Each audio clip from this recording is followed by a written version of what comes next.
ngasi je isha gi lon sijine ge taw bane ba adubu lawai macha noina di na sa gi lon na ta na ro na tai khang dram ni na noi tho gi lon se mu sin na ta re ko ado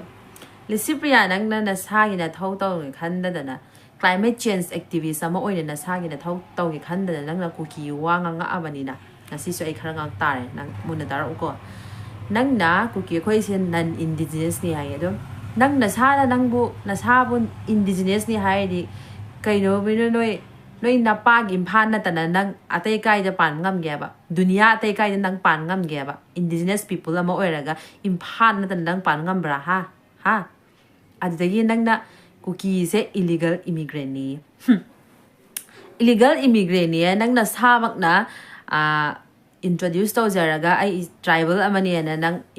introduce to ko na sa mak na adu duga nang na noi je originally Myanmar de gini ai adu ni Myanmar de gi nang na sa na introduce to ra je noi oina immigrant oi dra ba illegal immigrant ko ise noi oina oi dra akoi gi ne akoi gi lam ku kilen ji ne akoi ne lai ri ma pham se akoi isa gi lam khangbra akoi di illegal immigrants ko om thok te khamana na sa na khang do si je amo ko ra nang ai kai to gi yeng nang sakta ni kai len mafia kai ne nang na len mafia kai na hai do nang kai hai ra nang na sa na mu na khan do ni len mafia kai na noi na ne akoi na isa gi iran noi na pa gi siki yaw de isa gi iran da lai ri ba khangbra noi imphan manung de khoi na lam lai ri ba mayam do isa gi iran da che jang su na loi na document su na rule gi aduga law gi matung da khoi na che jang su na loi na sijina ga lai khi ba iran mayam do noi na mul la mai thadu aga ne noi gi kala khaman chaw gi thamoi da mai thadu amun khi ba mayam do adu ne len mafia noi oina len mafia ko khangbra noi gi kamak kalak khaman chaw gi thamoi da noi na mun khi ba lam mayam do ngasi phau akhoi noi lam siki mun phi phau lai de khangbra adu de gare akhoi je adu de kariba narco terrorist hai narco terrorist na kai ne noi na sa gi noi madam Brinda na phau hai ni noi hui thu gi birendo adu ne narco terrorist ge head oi ba khangra noi ne head oi daga la lon ba su noi na drug la lo la ga khoi de narco terrorist na kawi na mai di kai drive ha narco terrorist na noi na oi ga khoi de tai ni ne adu ga poppy plantation tawra ga mi cha mayam ruin lives of many people killing innocent life adu la lom de khoi you tho yi ba noi na de mi di hat te he ibe ma la lo le ba noi du ga ne noi na ram du da ne noi imphan manung da ne you yo la ga karbar tawri mayam adu ga drugs la lo la karbar tawri mayam do adu na hana thing ko khangbra akhoi na de mi ngon da pijai di akhoi na ngon da chaw noi da se noi di si chaw na la papi do pijai di akhoi de khangbra noi na la lo la cha ra si ro noi na de khangbra sok ta ni na adu de ge drinking water problem ni kai na drinking water ne noi na sa noi imphan na jeli ba turin jung ni khangbra noi gi ima market manak ta jeli ba turin manam the ba adu ne lam long river da jeli ba adu duga nambul river ko wi do adu gum du khangbra noi na sa gi turin do hana yeng tho khangbra dunya gi zabra amot akai do na thibong ni gai na yongchak maru de kit nam sal la ga noi na thibong du thok lai ba manam mayam du da sor hon gam dre imphan manung du da khangbra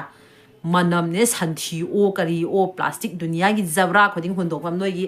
turen do da musin mo na soko lai ri yeng phau tu ku za ba ising mayam do noi na thammaga adu de musin mo na imot mo thammaga adu de drinking water lei de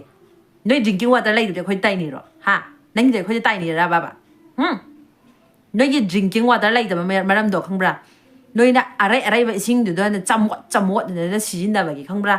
ayuk lui gai ne noi yum yena kha ma yam ne aturi me noi na la ma yam ne imot mon hin ne adui ma na noi jak sai do khangbra lu kha ko ma na noi jak ja ga khoi du sok to ni gai ne adu ko ji yeng wi be ma noi na thok la i ba do khoi na u wa yan that li ne na global hotspot climate hotspot adu ada da hai manung da akhoi nang da akhoi na u wa yan that la ga tawi ha aduga de noi manung da lai ri ma khai noi na loina ทุกคนน้อยนะดุมเต่าทุกคนเนี่ยน้อยนะเต่าหรือไม่ยาม air pollution ไม่ยามทุกคนเนี่ยน้อยเต่าหรือไม่ยามตัวไอ้ไฮเราละน้อยนะเต่าหรือไม่ยามตัว water pollution number 1 number 2 the soil pollution number 3 the ไฮระอีก air pollution number 4 the ไฮระอีกกระดิ่งไฮพังบราน้อยนะเต่าหรือตัว noise pollution ส่วนมุกเต่าอีกวะน้อยเนี่ยนะน้อยกี่ pollution ไม่ยามนารัมดำตัวหาในยงพังบราน้อยอินพันมันนุ่งทหารแต่เสียมตัวโอ้ยตายบังพันมาพัมอะไรเสียมตัวก็เสียมตัวช็อกตอนยังไงเนี่ยน้อยนับพัมเด็ดin fossil fuel นะคุยเล่า fossil fuel เอ็นตัวใช่น้อยน้ำไม่มาทูตัวไปยังการจะตรงอยู่ละฮะการจะตรงมีรู้ว่าดีเบี้ยมันข้างบราการจะคุยตรงfossil fuel กันนะช็อกต่ออันนี้เนี่ยfriend line แต่อิหร่านเลยแต่เนี่ยคุยเนี่ยว่าอะไรอ๋อนาราเลยแต่ว่าน้อยดีพัฒนาเหตุนาราเลยแต่น้อยนะกันน้อยคุยรำได้คุยเรียนได้ละชีโดเอติกตัวละก็ชีดีนาราเลยแต่เหตุน้อยดีน้อยนะชีดีมันพัมโดคุยเรียนได้นี่ข้างบราน้อยนะละชีดีไปโดข้างบราชิงหุรันบากลักแต่น้อยนะชิงหุรันบาลากะโอ้อะดูกันเนี่ยมิสเตอร์บิเรนซิงบิเรนสักทูนั่งสุดตาเราก็คุยเจ้ข้างบราบิเรนสักทูนั่งสุดตาเรามุก็นั่งนะไฮโดคุยเจ้deforestation อูวายันทัดลีดูน้อยน้ำไม่มาทูโตไปน้อยอูวาหุรันบาลาอีราบะฮะ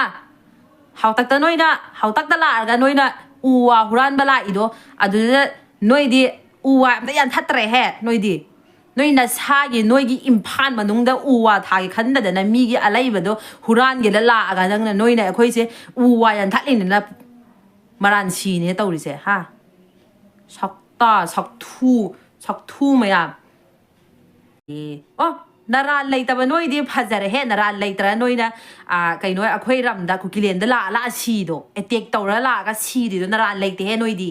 น้อยนะชีดีมันพัมโดคุยเรียนได้นี่ข้างบราน้อยนะละชีดีไปโดข้างบราชิงหุรันบากลักแต่น้อยนะชิงหุรันบาลากะโอ้อะดูกันเนี่ยมิสเตอร์บิเรนซิงบิเรนสักทูนั่งสุดตาเราก็คุยเจ้ข้างบราบิเรนสักทูนั่งสุดตาเรามุก็นั่งนะไฮโดคุยเจ้deforestation อูวายันทัดลีดูน้อยน้ำไม่มาทูโตไปน้อยอูวาหุรันบาลาอีราบะฮะเขาตักแต่น้อยนะเขาตักตลาดกันน้อยนะอูวาหุรันบาลาอีโดดูน้อยดีอูวาไม่ยันทัดเตะแห่น้อยดีน้อยน่ะชาเยน้อยกี่อิมพันมานุ่งเดอูวาทายขันเดนะมีกี่อะไรแบบดูหุรันกี่ละกันนั่งน้อยเนี่ยคุยเสียอูวายันทัดลีนี่นะมารันชีเนี่ยตัวดิเสียฮะช็อกตาช็อกทูไหมอ่ะน้อยช็อกทูน้อยก็มันจะช็อกทูให้เดี๋ยวกันนะเดี๋ยวให้เดี๋ยวคุยทูไหมอ่ะก็สู้บีนะปกแล้วก็ช็อกทูไหมอ่ะเนี่ยน้อยสิข้างบนน้อยนะเต่าแล้วก็ถ้าว่าไงน้อยนะพัดเต่าไงน้อยนะเต่าแล้วก็มีมารันชีแล้วเต่าแล้วดูดูกันเนี่ยราเมสวัวมาเฮสวัวเกาหลีแล้วกันดีเกาหลีดูอีกตัวส่วนตาละมุเจ้ฮานาเนี่ยนะสักชีเองเป็นจ้าแบบนี้เขาจิกที่อกทูไว้ในยังไม่นุ่งไงเนี่ยอกทูไว้ไปยังเนี่ยจิกที่กวักนั่นเนี่ยมาทักตะ